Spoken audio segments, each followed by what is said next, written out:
सबों का स्वागत करते हैं आज के दिन में। हम सब मैं जानता हूँ आनंदित हैं, खुश हैं और परमेश्वर की बड़ी योजना के तहत अपने जीवन को हम लोग जी रहे हैं। प्रभु भला परमेश्वर है। आज के वचन में हम लोग जाएंगे थोड़ी देर और अपने मनों को हम तैयार करें आज के सुंदर वचन के लिए जो परमेश्वर ने हमें ये जो मन्ना दिया है और उसमें हम परमेश्वर की महिमा को देखने पाए। आज हम लोग फिर से विश्वास के बारे में देखने जा रहे हैं और हम लोग विश्वास के जीवन के बारे में देखते हैं कि किस प्रकार से परमेश्वर कई लोगों को खड़ा किया, कई लोगों को प्रभु अपने राज्य के लिए इस्तेमाल किए, क्योंकि वे अंत तक विश्वास में बने हुए, अंत तक विश्वास में स्थिर थे और इसलिए परमेश्वर ने उनको इस्तेमाल किया। और हम लोगों ने पिछले दिनों में देखा अब्राहम के बारे में, हम लोगों ने देखा देबोरा के बारे में, हम लोगों ने देखा कई अन्य लोगों के बारे में जो परमेश्वर बातें करता है कि किस प्रकार से प्रभु उनके जीवन में काम किया और वे विश्वास में स्थिर बने हुए थे। ओके, सो आज भी हम लोग एक ऐसे ही विश्वास के हीरो के बारे में देखने जा रहे हैं और इसको हम लोग यिप्ता के नाम से जानते हैं। क्या आपने यिप्ता के विषय में सुना है? यिप्ता या जेफ्था सुना है? ओके, सो हम लोग न्यायों की किताब में आ जाएं और न्यायों की किताब में हम लोग बार बार इस बात को देखते हैं कि न्यायों की किताब किस प्रकार से इस बात को दर्शाती है कि परमेश्वर को लोग हमेशा ठुकरा देते हैं, बार बार पाप में गिरते जाते हैं, बार बार पाप करते जाते हैं। पिछले हफ्ता हम लोगों ने बोला था, सुना था पेट सिंस के बारे में, पालतू पाप जिसको हम लोग रखते हैं, पालतू पाप। कई बार हम लोग पाप को बार बार करते हैं और उसे हम अपना पालतू पाप बना लेते हैं। मतलब कि हम लोग पाप पर पाप करते जाते हैं और उसके बाद हमें रियलाइज होता है कि हमने पाप किया है और उसके बाद में हम कहते हैं प्रभु हमसे पाप हो गया, हमें क्षमा कर, हमें माफ कर। प्रभु हमें क्षमा करते हैं क्योंकि प्रभु दयावान और कृपा से भरा हुआ परमेश्वर है। वो हमें दया करते हैं हमारे ऊपर, हमारे पाप को क्षमा करते हैं। और लेकिन उसके बाद में बार बार हम इस बात को देखते हैं कि हम पाप पर पाप करते जाते हैं। ठीक उसी प्रकार से इस्राएलियों के जीवन में था। वे लोग बार बार पाप पर पाप करते जा रहे हैं और उसके बाद वे परमेश्वर से क्षमा मांगते हैं, बोलते हैं प्रभु हमें क्षमा कर। और उसके बाद प्रभु उन्हें क्षमा भी करता है, उन पर न्याय करता है, उनके ऊपर में एक न्याय को ठहराता है। लेकिन फिर हम क्या देखते हैं, थोड़े दिन के बीतने के बाद जब सब कुछ अच्छा चल रहा है, जब सब कुछ अच्छा हो जाता है, इज़राइली फिर से पाप में गिर जाते हैं। कई बार हमारे जीवन में भी ऐसा ही होता है, हम बार बार पाप पर पाप करते जाते हैं। जब सब कुछ अच्छा चलते रहता है, जब सब कुछ अच्छा होता है, तब सब ठीक है। लेकिन एक समय आता है जब हम पाप में गिरते हैं और उसके बाद हम क्षमा मांगते हैं, लेकिन उसके बाद फिर थोड़े दिन के बाद हम फिर से पाप में गिर जाते हैं और हम कहते हैं प्रभु अगले बार हम इस बात को नहीं करेंगे, अगले बार हम इस पाप को नहीं करेंगे, अगले बार हम आपके रास्ते पर चलेंगे। लेकिन फिर से जब अभिलाषाएं आती है, टेम्पटेशंस आते हैं, हम फिर से पाप में गिर जाते हैं। और इसीलिए न्यायों की किताब एक बहुत ही दुखी किताब, दुखी इसीलिए क्योंकि बार बार इस्राएली पाप में गिरते जा रहे हैं।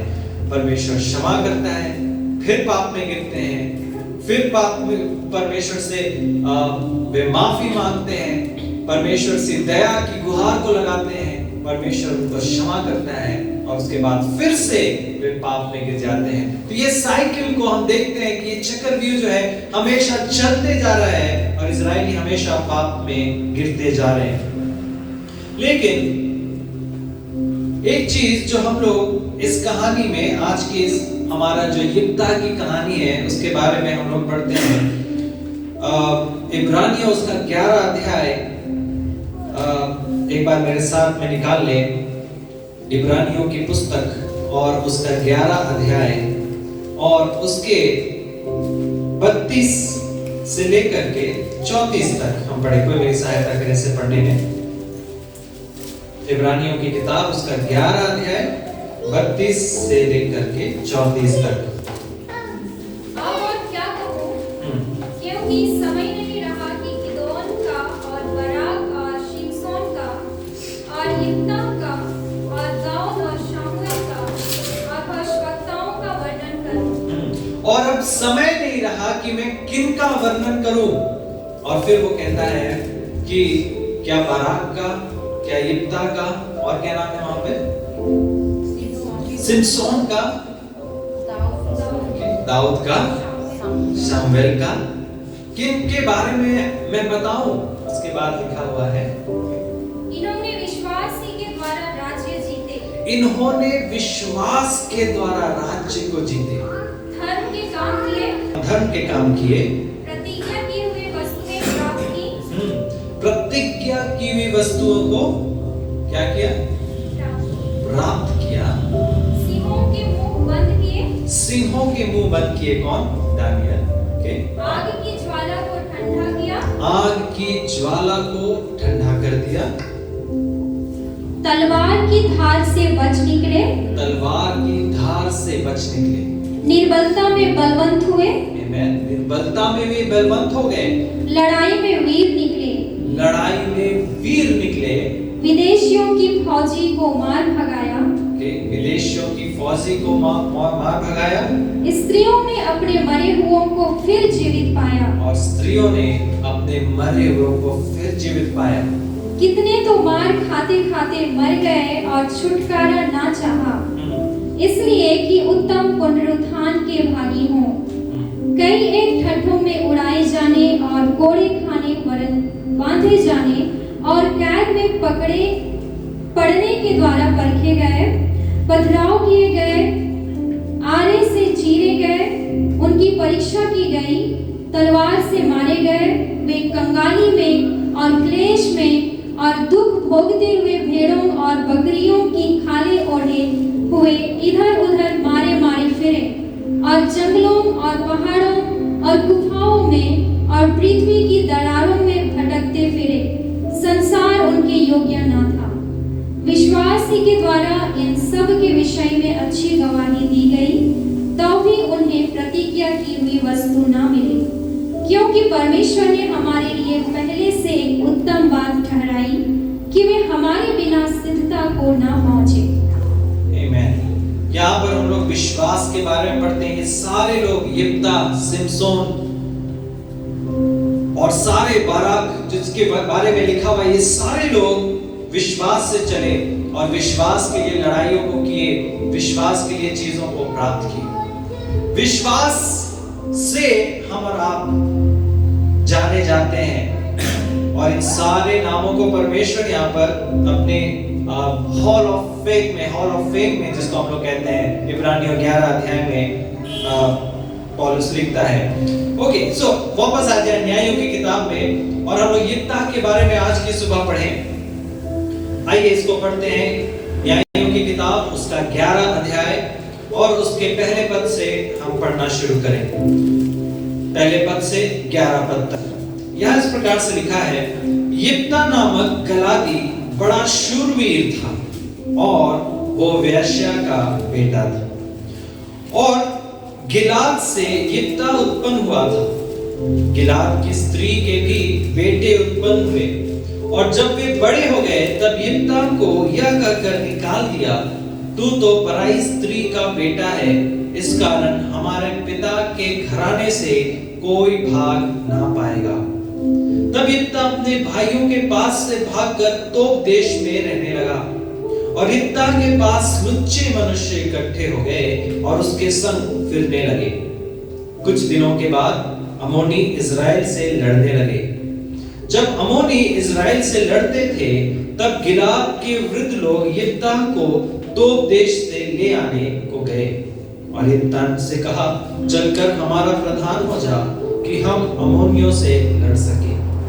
यिप्तह ने गिलाद के वृद्ध लोगों से कहा, क्या तुमने मुझसे बैर करके मुझे मेरे पिता के घर से निकाल न दिया था? फिर अब संकट में पड़कर मेरे पास क्यों आए हो? गिलाद के वृद्ध लोगों ने यिप्तह से कहा, इस कारण हम अब तेरी ओर फिरे हैं कि तू हमारे संग चलकर अम्मोनियों से लड़। तब तू हमारी ओर से गिलाद के सब निवासियों का प्रधान ठहरे।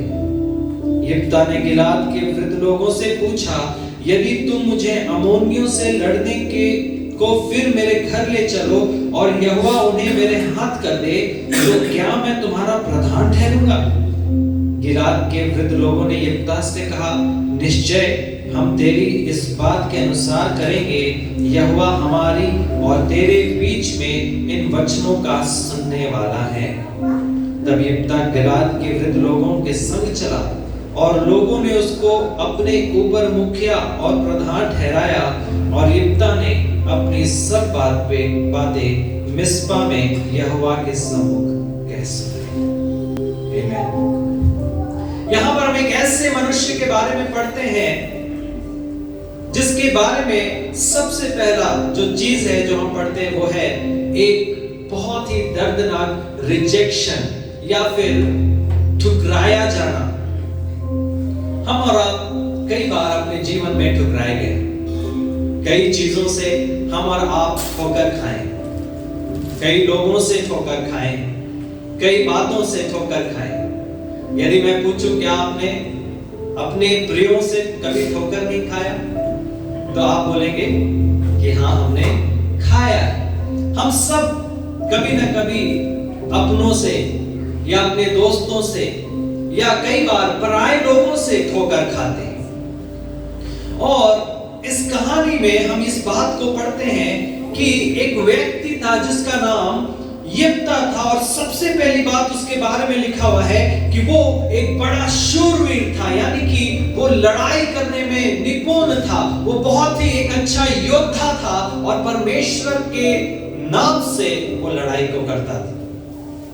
और दूसरी बात लिखा हुआ है, और वो वेश्या का बेटा था। उसकी मां एक वेश्या थी। ये व्यक्ति एक शूरवीर था, एक बहुत ही महान योद्धा, बहुत ही ताकतवर, बहुत ही करेज रखने वाला, बहुत ही हिम्मत रखने वाला योद्धा। और लेकिन इसके बारे में लिखा हुआ है कि ये व्यक्ति वेश्या का बेटा था और गिलाद से यिप्तह उत्पन्न हुआ था, यानी कि उसके पिता का नाम गिलाद था और उसकी मां का नाम हमरा नहीं जानते क्योंकि बाइबल में नहीं लिखा है, बस ये लिखा हुआ है वो एक वेश्या का बेटा। इसके जो पिता है गिलाद, वो वेश्या के पास गए थे और वेश्या के पास जाने से उसका एक पुत्र उत्पन्न हुआ था और उसका नाम यिप्तह था। आप सोच रहे होंगे कि ये कैसा व्यक्ति है जिसको परमेश्वर इस्तेमाल कर रहा है, एक ऐसा व्यक्ति जो वेश्या का बेटा है, एक ऐसा व्यक्ति जो पाप से जन्मा है, एक ऐसा व्यक्ति जो कि अपने जीवन में रिजेक्शन को, ठोकर को खाया है। मैं इस बात को इमेजिन करता हूं, जब वो गलियों में जाया करता, जब वो रास्तों में चल रहा होता, तब लोग उसकी तरफ देख करके बोल रहे होते, शांत हो जाओ, देखो एक वेश्या का बेटा आ रहा है, ये यहाँ का नहीं है, ये तो वेश्या का बेटा है, ये पाप से जन्मा हुआ संतान है। और जहां जहां वो जाया करता, लोग उसे अक्सर इस बात को देखते और कहते, ये वेश्या का बेटा है, ये तो गलत है, इसको यहां से बाहर निकालो। और उसके बाद में हम और आप पढ़ते हैं कि उसने तो पाप नहीं किया, उसने कोई गलत काम नहीं किया, उसके पिता ने गलत किया, लेकिन उसका जो स्टिग्मा है, उसका जो बेइज्जती है, वो यिप्तह को सहना पड़ रहा है। मैं जानता हूं हम और आप बहुत अच्छे घर से हैं, लेकिन आप उनसे जाकर के बात करिए जो कि ऐसे माहौल में जन्मे हैं जहां पर चीजें अच्छी नहीं। एक मेरा मित्र है, मेरा दोस्त है, जो कि सेवा करता है मुंबई में, मुंबई के रेड लाइट एरियाज में। मैंने उससे पूछा कि वहां पर कैसा तुम्हारा एक्सपीरियंस है। वो कहता है बहुत सारे लोग निराश हैं, डिप्रेशन में हैं। कौन? जो छोटे बच्चे हैं जिनको ये नहीं मालूम कि उनका बाप कौन है, उनका पिता कौन है। वैश्या का बेटा, ये तो रेड लाइट एरिया का बच्चा है करके लोग उसको नकारते हैं, ठुकराते हैं। कई बार इस प्रकार से लोग वहां पर लोगों को रिजेक्ट करते हैं। ठीक वैसे ही यिप्ता के बारे में हम लोग बाइबल में पढ़ते हैं कि वो एक ऐसा व्यक्ति था जिसको लोगों ने रिजेक्ट कर दिया, लोगों ने ठुकरा दिया था और कहा ये तो वैश्या का बेटा है, ये यहाँ पर नहीं रह सकता। और उसके बाद हम लोग आगे पढ़ते हैं कि दूसरे पद में गिलाद की स्त्री के भी बेटे उत्पन्न हुए। यानी कि गिलाद जो उसका पिता था वो एक शादी भी किया, उसकी स्त्री थी और उससे दूसरे बच्चे उत्पन्न हुए जिसको हम लोग सौतेले बोलते हैं। सौतेला भाई, तो सौतेला उसके और भी भाई उत्पन्न हुए और वे यिप्ता से यह कहकर उसे निकाल दिया, तू तो पराई स्त्री का बेटा है, इस कारण हमारे पिता के घराने में कोई भाग ना पाएगा। जब ये बच्चे बड़े हो गए, जब छोटे थे तो सब कुछ अच्छा था, साथ में खेलते थे, लेकिन जैसे जैसे ये बच्चे बड़े हो गए इनको समझ में आने लगा ये जो हमारा भाई है ये तो वैश्या का बेटा है, ये पराई स्त्री का बेटा है और इसीलिए हम अपने पिता के घर से इसे कुछ भी नहीं देंगे।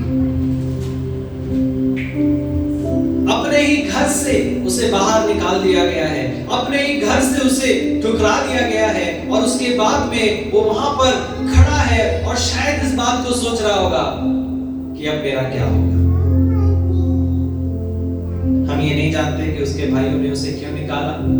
शायद वे सोचे कि अगर इसे निकाल दे तो हमारे पिता से हमें और ज्यादा परसेंटेज में हमें प्रॉपर्टी मिलेगा, इनहेरिटेंस मिलेगा और भी ज्यादा हमें चीजें मिलेंगी। इसे बाहर निकालो और हम आपस में अपने पिता के जो भी चीजें हैं प्रॉपर्टी को बांट लेंगे।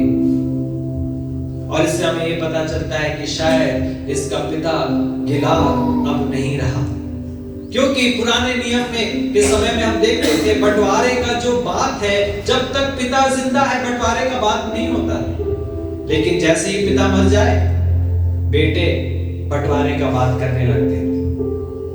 शायद हमारे परिवारों में भी ऐसे ही होता है।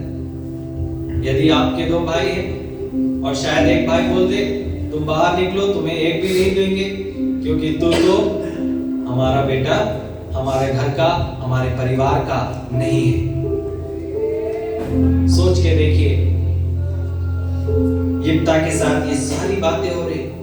एक पिता जिसे वो अपना समझता था वो भी इस दुनिया में नहीं रहा, वो चल बसा और उसके जो बच गए हैं, उसके भाई, उसका परिवार उसे कह रहा है तू यहां से निकल जा, तू यहां से दूर हो जा, तू यहां से चला जा, क्योंकि हम तुझे एक भी चीज अपने पिता के घर से, एक भी चीज, एक भी प्रॉपर्टी, एक भी इनहेरिटेंस हम तुम्हें नहीं देने वाले, क्योंकि तू तो हमारे घर का है ही नहीं, तो हमारे घर का बेटा नहीं है, तो हमारे घर का भाई नहीं है, तो हमारे घर का नहीं है, तू यहां से निकल जाओ, क्योंकि तू पराई स्त्री का संतान है, पराई स्त्री का बेटा है। रिजेक्शन कई बार बहुत मुश्किल होता है।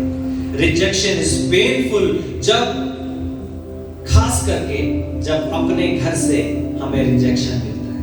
अपने घर से यदि हम ठुकराए जाएं तो वो ज्यादा दर्द देता है। रिजेक्शन शायद हम और आप उस प्रकार से आज तक नहीं महसूस किए होंगे जितना शायद यिप्ता सह रहा था। दूसरे हमें ठुकराए तो ठुकराए, हमारे दोस्त, हमारे पराये लोग हमें ठुकराए तो ठुकराए, लेकिन यदि हमारा घर हमें ठुकरा दे तो हम कहां जाएंगे? सोच के देखें, यदि आज आपके मम्मी और पापा कहें कि आप यहां से निकल जाओ, तुम्हें कुछ भी नहीं मिलेगा, ये घर छोड़ दो, वापस कभी मत आना, तो कैसा लगेगा? यिप्ता को उसी के घर से निकाल दिया गया। उसने अपने पापा के, अपने पिता के पाप का जो भी दाम था वो यिप्ता को चुकाना पड़ रहा है। उसे अपने पेन को, अपने स्टिग्मा को सहना पड़ रहा है जो पाप उसके पिता ने किया था। लेकिन एक चीज जो हम यहाँ पर देखते हैं, यिप्ता का उसके भाइयों के प्रति नफरत कभी भी नहीं है। आमीन। यिप्ता कभी भी नहीं बोला कि मेरे भाइयों ने मेरे साथ ऐसा किया तो मैं भी उनके साथ वैसा ही करूंगा। यिप्ता ने उस पाप के चक्र को अपने जीवन से तोड़ना शुरू कर दिया। कई बार हमारे जीवन में हमारे घर से रिजेक्शन, हमारे घर से प्रताड़ना, हमारे घर से परसिक्यूशन, हमारे घर से सताहट शुरू होती है। कई बार हमारे घर से लोग हमें ठुकरा देते हैं, हमें नकार देते हैं। लेकिन यिप्ता ने कभी भी अपने मुंह से पाप नहीं किया। यिप्ता ने कभी नहीं बोला अपने भाइयों को, जाओ मरो, तुम मरो, मैं तो ठीक हूं, तुम्हारे साथ जो भी हो तो हो, मुझे कोई परवाह नहीं। पर यिप्ता ने कहा, मेरे साथ जो भी हो प्रभु उससे भी अपनी अनुग्रह को, अपनी दया को तुम्हारे ऊपर में लाए। यिप्ता ने उस पाप के चक्र को अपने घर से तोड़ दिया। यशाया उसका 49 और उसका 15 अध्याय इस प्रकार से कहता है कि क्या एक दूध पिलाने वाली माँ अपने बच्चे को छोड़ सकती है? यदि वो छोड़ भी दे, मैं तुम्हें कभी नहीं छोड़ूंगा। हालेलुया। परमेश्वर कहता है, यदि तुम्हारे घर भी तुम्हें छोड़ दे, यदि तुम्हारा परिवार तुम्हें छोड़ दे, यदि कल को तुम्हारे घर से एक रिजेक्शन हो, ठुकरा दे तुम्हें, एक दूध पिलाने वाली माता अपने बच्चे को छोड़ सकती है, लेकिन प्रभु का वचन कहता है, मैं तुम्हें कभी नहीं छोड़ूंगा, मैंने तुम्हें अपने पंखों तले छिपा करके रखा है। निर्गमन उसका 34 उसका 7 पद कहता है, कोई से पढ़ने में मदद करे। निर्गमन और उसका 34 और उसका 7वां पद। हजारों पीढ़ियों तक निरंतर करुणा करने वाला, अधर्म और अपराध और पाप का क्षमा करने वाला है, परंतु दोषी का वह किसी प्रकार निर्दोष ना ठहराएगा। वह पितरों के अधर्म का दंड उनके बेटों वरन पोतों और परपोतों को भी देने वाला है। ये बहुत ही अद्भुत वचन है, लेकिन इस वचन को हमेशा हम गलत तरीके से लेते हैं। ये वचन कहता है कि हजारों पीढ़ियों तक निरंतर करुणा करने वाला परमेश्वर है, लेकिन यदि कोई गलत करता है तो उसका दंड पीढ़ी से पीढ़ी चला आता है। और कई बार हम लोग इस बात को कहते हैं कि शायद हमारे पूर्वजों का पाप का दंड हमें मिल रहा है। सुने हैं, कहते हैं ना कि हमारे पूर्वजों का पाप है हमारे ऊपर, हमारे पूर्वजों का पाप हमारे जीवन से चला रहा है और इसीलिए हमें दंड मिल रहा है। यिप्ता के जीवन में उसके पिता ने पाप किया, लेकिन क्या उसकी सजा यिप्ता को मिली?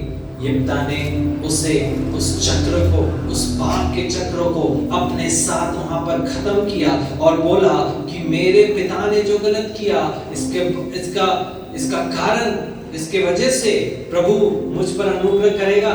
ऐसा है, प्रभु मुझ पर जरूर अनुग्रह करेगा, दया करेगा। और उसने उस चक्र को, उस पाप के चक्र को वहीं पर तोड़ना शुरू कर दिया। यदि आप सोचते हैं हमारे पीढ़ियों से पाप चला रहा है, यदि आप सोचते हैं हमारे पीढ़ी दर पीढ़ी जो परमेश्वर ने किया, हमारे साथ जो भी गलत हो रहा है वो हमारे पीढ़ी, हमारे पूर्वजों की वजह से हो रहा है, ऐसा नहीं। आप और मैं उस चक्र को तोड़ने वाले लोग हैं, और उस पाप के चक्र को यदि हम तोड़ते हैं, परमेश्वर हम पर अनुग्रह और दया को करता है। यिप्ता के जीवन में हम और आप इस बात को पढ़ते हैं। एक चीज जो बाइबल में हम और आप बहुत ध्यान से देखते हैं, तो हम पाते हैं, और जो मैंने देखा है कि अक्सर परमेश्वर उन लोगों को इस्तेमाल करता है जो टूटे हुए लोग। आमीन।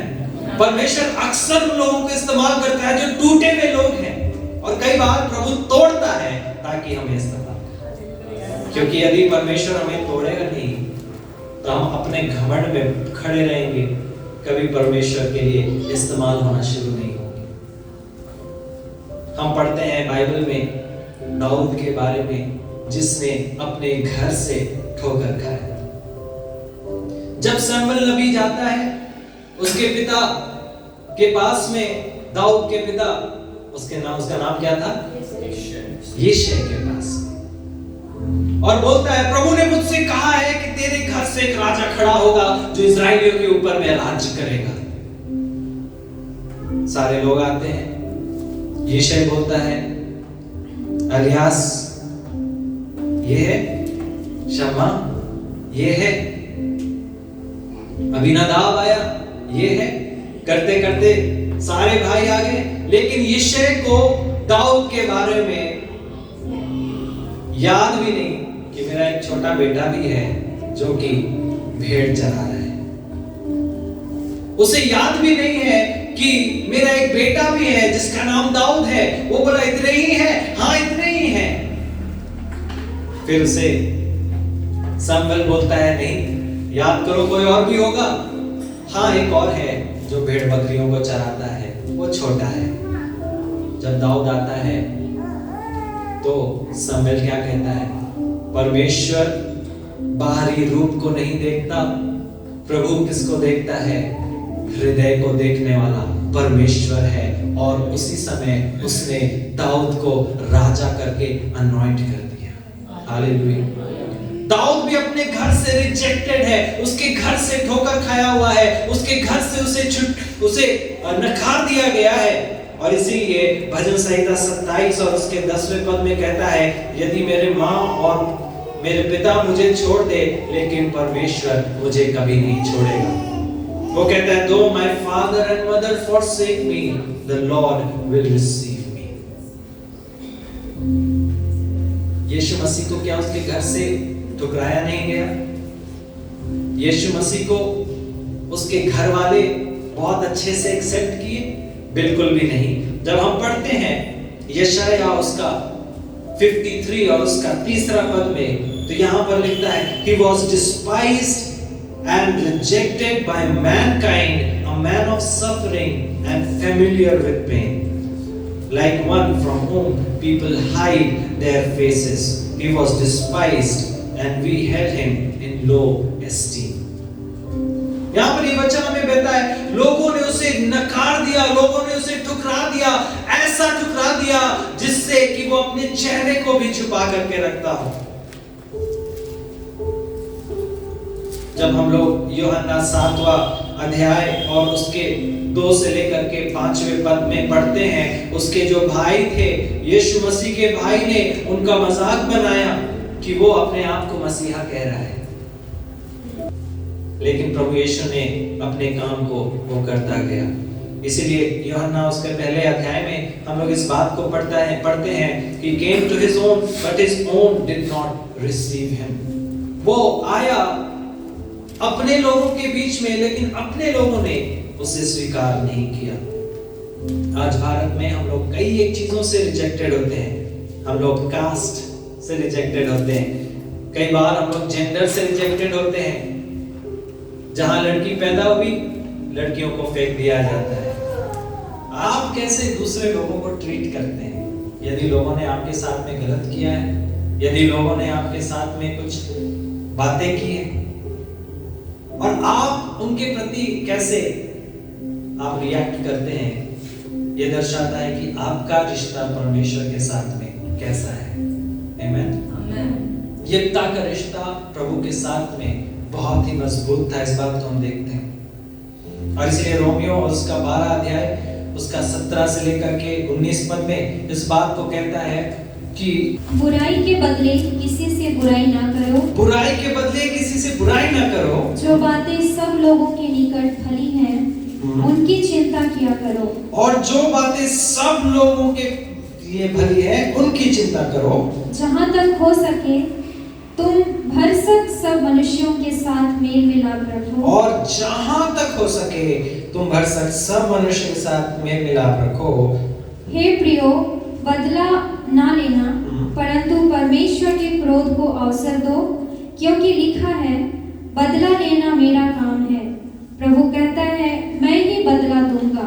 आमीन। यहाँ पर लिखा है, बदला लेना परमेश्वर के क्रोध को अवसर दो, क्योंकि लिखा है, बदला लेना मेरा काम है, प्रभु कहता है, मैं ही बदला दूंगा। कई बार चीजों को हम अपने हाथों में लेते हैं और कहते हैं कि उसने मेरे साथ ऐसा किया तो मैं भी उसके साथ वैसा ही करूंगा, बदला लूंगा। बदले की भावना में हम जलने लगते हैं और कहते हैं क्योंकि उसने मुझे ऐसा बोला मैं भी उसे ऐसा बोलूंगा, वो मुझे 4 बातें बोला तो मैं 10 बातें बोलूंगा, वो मेरे साथ ऐसा किया तो मैं और भी ज्यादा उसके लिए वही करूंगा। और कई बार हम बदला लेते हैं, परंतु परमेश्वर का वचन कह रहा है, बदला लेना मेरा काम है। प्रभु को अवसर दो कि वो वहां पर अपने कार्य को कर सके। यिप्तह के जीवन के बारे में मैं सोचता हूँ, यदि उसके भाइयों ने उसे बाहर निकाला और वो अड़ जाता और कहता मैं नहीं जाऊंगा बाहर, और यदि तुम मुझे बाहर जाने को कहो तो निकालो तलवार, अभी लड़ लेते हैं, बोलते हैं जो जिंदा रहा वही अपने पिता के घर में रहे, तो कैसा होता? क्योंकि लिखा है वो बहुत बड़ा एक शूरवीर था, उसके समान कोई लड़ाई करने वाला था नहीं। और यदि वो तलवार लेके खड़ा हो जाता तो मुझे मालूम है उसके भाई भाग जाते, क्योंकि उन्हें मालूम था उनका भाई बहुत अच्छा लड़ाकू है। लेकिन यिप्तह ने ये नहीं किया। यिप्तह ने कहा मुझे बदला नहीं लेना, क्योंकि मुझे मालूम है जो परमेश्वर ने मुझे यहाँ रखा है, परमेश्वर ही मुझे खड़ा करेगा। और उसने क्या किया? सही समय का इंतजार किया, शायद प्रार्थनाओं को किया और प्रभु ने उसे आदर दिया। और जब समय हुआ तो क्या हो गया? जो उसे बाहर निकाले थे वही वापस आ रहे और कह रहे हैं, ए मेरे भाई चल वापस आ जा वापस, और जब तू आएगा तो हम प्रॉपर्टी ही नहीं देंगे, सब कुछ दे देंगे, बल्कि तुझे हम अपने घर का लीडर भी बना देंगे। आमीन। परमेश्वर का काम करने का तरीका और हमारे काम करने के तरीके में जमीन और आसमान का फर्क है। हम सोचते हैं कि चीजों को हम अपनी तरीके से करना शुरू करें, लेकिन जब हम प्रभु को अवसर दे देंगे और प्रभु को कहेंगे, प्रभु हमारा जीवन आपके हाथों में है, जैसा भी तू करना चाहे वैसा कर, तो प्रभु अपने रीति से काम करना शुरू कर देता है। और जब वो अपने रीति से काम करता है तो उसके हाथ को कोई रोक नहीं सकता। हालेलुया। उसके हाथ को कोई थाम नहीं सकता और वो चीजों को करना शुरू करता है। यिप्तह कभी भी बिटर नहीं हुआ, कभी भी कड़वेपन से, कड़वाहट से अपने भाइयों के लिए कभी भी नहीं भरा, लेकिन शायद वो हमेशा अपने भाइयों के लिए प्रार्थना करना शुरू कर दिया। जब हम रिजेक्टेड होते हैं, जब हम ठुकराए जाते हैं, जब हमारे घर के लोग, हमारे दोस्त, हमारे परिवार के लोग या फिर हमारे जान पहचान के लोग, हमारे पड़ोसी हमें रिजेक्ट करें, हमें ठुकरा दें, इस बात को हमेशा याद रखिए कि लड़ाई हमारा नहीं, परंतु लड़ाई परमेश्वर का है। यदि हम और आप परमेश्वर के हाथों में अपने आप को दे देते हैं।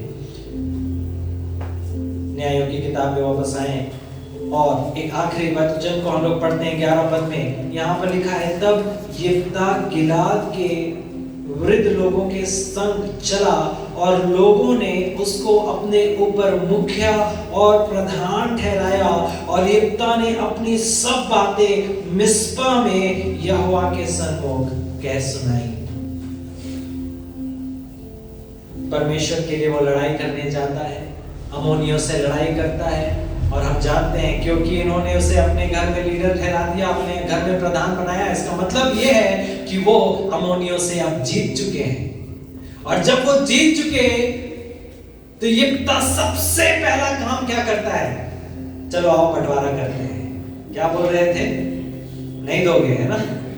अब मैं तुम्हें नहीं देता, चलो भागो यहां से। क्या ये किया? यिप्ता सबसे पहला काम करता है, वो क्या करता है? वो मिस्पा में जाता है और यहोवा के सन्मुख वो बैठ जाता है। हालेलुया।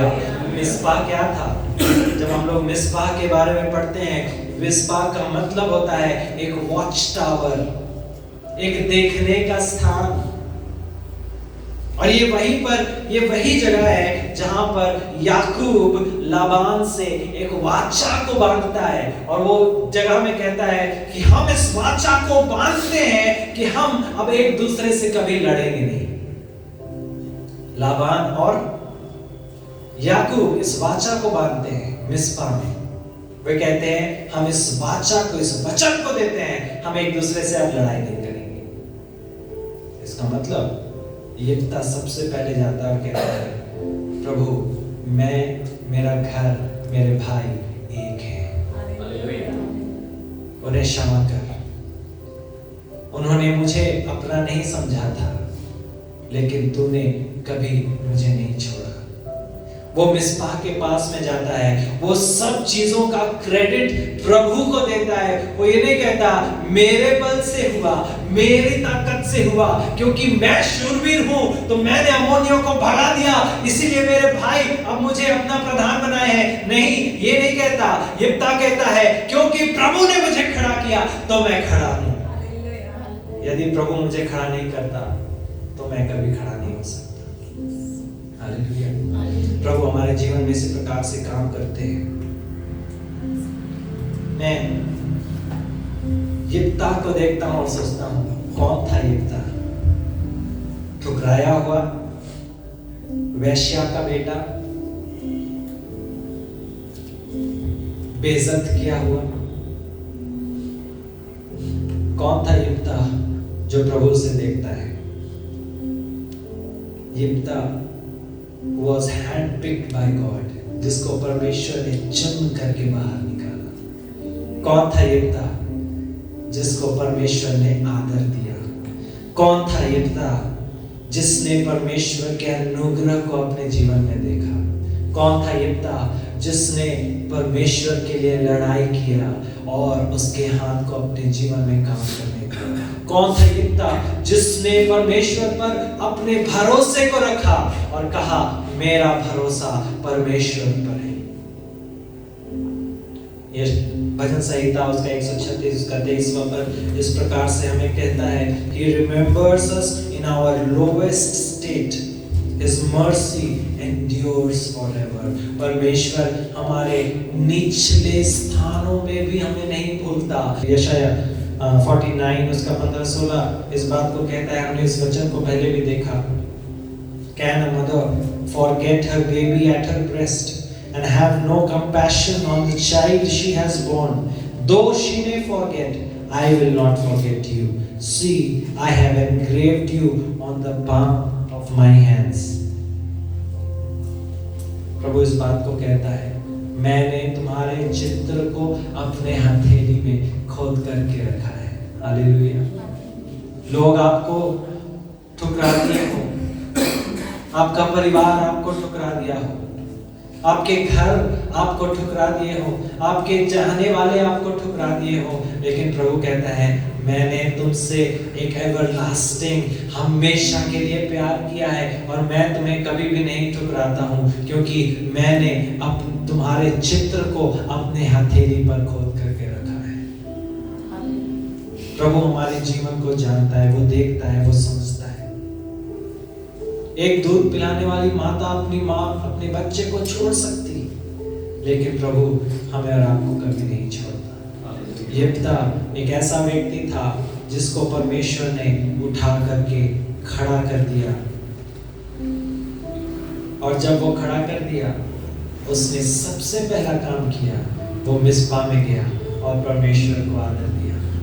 जब प्रभु आपको खड़ा करे, जब प्रभु आपके जीवन में आपको ऊंचा उठाए, जब आपको वो चलाना शुरू करे, सबसे पहला काम करना प्रभु के साथ में बैठना, घुटनों में आ जाना और कहना प्रभु ये मेरी काबिलियत से नहीं हुआ, ये मेरी ताकत से नहीं हुआ, ये मेरी शौहरत से नहीं हुआ, जो भी हुआ है ये आपके वजह से हुआ। मत भूलिए उस परमेश्वर को जिसने उस दाग की बारी को आपको दिया है। न मत भूलिए उस परमेश्वर को जिसने उस कुएं में से आपको पिलाया है। मत भूलिए उस परमेश्वर को जिसने आपको घर दिए हैं रहने के। सब कुछ जो हमने पाए हैं, सब कुछ जो हम चाहते हैं, सब कुछ जो हम पा लिए हैं, वो सब कुछ प्रभु की ओर से होती है, हमारी ओर से नहीं।